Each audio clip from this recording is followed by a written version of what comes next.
आप लोगों ने एक सुप्रीम कोर्ट में याचिका लगाई थी, उसकी क्या देखो, हम लोगों ने जो याचिका लगाई थी और जो रिलीफ मांगी थी वो पूरे बराबर तरीके से माननीय उच्चतम न्यायालय ने हमें दी है।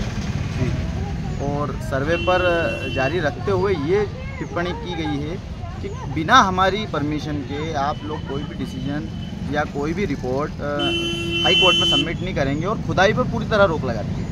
अब खुदाई नहीं होगी? खुदाई बिल्कुल नहीं हो रही, 2 रोज से बंद है। तो ये भी बोल रहे हैं कि इंदौर हाई कोर्ट में आप लोग बात कीजिए, सुप्रीम कोर्ट नहीं सुनेगा इस मामले को। देखिए, मैं आपको उसमें डिस्क्रिप्शन में बताता हूँ। असल में हुआ ये है कि हमारे यहाँ के जो मुतवल्ली है मोइनुद्दीन बाबा, उनके नाम से एक SLP हमने अलग से लगाई थी। वो हमारी प्लान B था, मुस्लिम समाज का प्लान B था। प्लान A में तो मैं मौलाना कमाल वेलफेयर सोसाइटी प्रेसिडेंट के थ्रू माननीय उच्चतम न्यायालय के आगे सुप्रीम कोर्ट गई था, लेकिन हमने पीछे से एक SLP और दायर की थी मुतवल्ली की तरफ से कि भाई मेरा भी कहीं ना कहीं हनन हो रहा है, मेरा भी हक मारा जा रहा है, मुझे भी सुना जाए।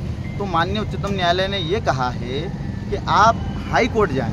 मुतवल्ली जी को कहा है कि आप हाई कोर्ट जाएं, ना कि यहाँ। तो वो हमने विड्रॉल कर ली है। ओके, तो बाकी जो आप बोल रहे हैं कि खुदाई वगैरह नहीं होगी अंदर, तो ये भी इसी नहीं SLP में था? हाँ, वो SLP में था ना। हमारा पूरी मांग थी और वो पूरी माननीय उच्चतम न्यायालय ने मानी है और गाइडेंस दिया है। हम उसका बहुत बहुत शुक्रगुजार है और पूरा मुस्लिम समाज इस फैसले का बहुत ही पुरखुलूस तरीके से स्वागत करता है, अभिनंदन करता है। जो कि सर्वे में क्या क्या चीज़ें निकली, क्या मिला है, किस तरह के सबूत सामने आए? देखिए, सर्वे में जो कुछ भी मिला है वो SI अपना पूरा काम कर रहा है, पूरी जिम्मेदारी से काम कर रहा है। जो कि माननीय न्यायालय ने जो आदेशित किया है उनको गुप्त रखने का, वो उनके तरीके से उसे गुप्त रख रहा है। लेकिन आपकी जानकारी के लिए बता दूं, चूँकि बहुत सारे अखबारों में, मीडिया में, सोशल मीडिया पर जो भ्रामक जानकारियाँ चल रही है कि ये चीज़ निकली, फलाना हुआ, ढिमका हुआ, बहुत सारे प्रोपोगंडे चल रहे हैं। तो मैं ये कहना चाहता हूँ कि प्लीज़ शहर अपना है, सद्भाव अपना है।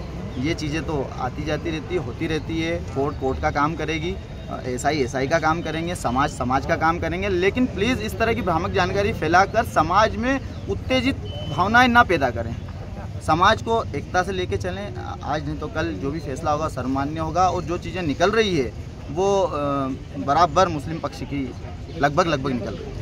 एक पक्षकार का कहना है कि वहाँ पर एक वॉल भी मिली है, सीढ़ियाँ भी मिली है, टेकाने की भी संभावना है। देखिए, पक्षकार जो भी कहे, लेकिन चूंकि वहाँ पे गार्डन था, गार्डनिंग का काम चल रहा था, तो वो गार्डन के हिसाब से 2 पत्थर बाद में सीमेंट कांक्रीट से जोड़े गए हैं। उसको सर्वे में शामिल नहीं किया गया है क्योंकि वो अलग से जुड़ाई की गई है। पुरातत्व उसको नहीं मानेगा, क्योंकि जो पुराना होगा वही मान्य होगा, जो नया होगा वो मान्य नहीं होगा।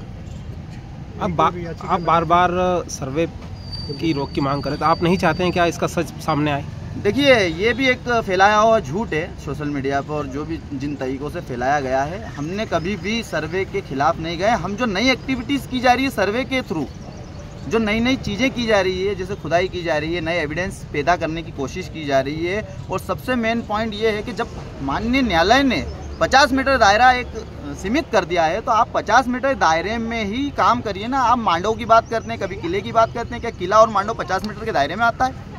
ये मेरा एक बहुत बड़ा क्वेश्चन है। कुलदीप तिवारी जी द्वारा भी जो है यहाँ पे शामिल होने के लिए याचिका लगाई थी। देखिए, उन्होंने याचिका तो लगा रखी है, लेकिन एक आवेदन लगाया था कि मुझे भी एज ए पार्टी सर्वे में शामिल किया जाए, लेकिन उनको सिरे से खारिज कर दिया गया है। उनको ये कहकर टाल दिया गया कि आपकी तरफ से 2 लोग हैं और वो रहेंगे, और आप अगर जाना चाहते हैं तो इतने दिन से आप कहाँ थे, अभी तक क्यों नहीं आए, क्या कर रहे थे, क्या नहीं कर रहे थे, ये कहकर उनको टाल दिया गया और खारिज कर दिया गया। एक याचिका आपकी आज सुप्रीम कोर्ट दिल्ली से भी खारिज हुई है। देखिए, वो खारिज नहीं हुई, वो हमने विड्रॉल करी है, हमारे वकील साहब ने विड्रॉल करी है। चूँकि वो प्लान B था मुस्लिम समाज का, मुतवल्ली की तरफ से थी, तो उसमें आदेश मिला है माननीय उच्चतम न्यायालय का कि आप हाई कोर्ट जाइए, तो हम उसको वहाँ से विड्रॉल करके हाई कोर्ट जाएंगे।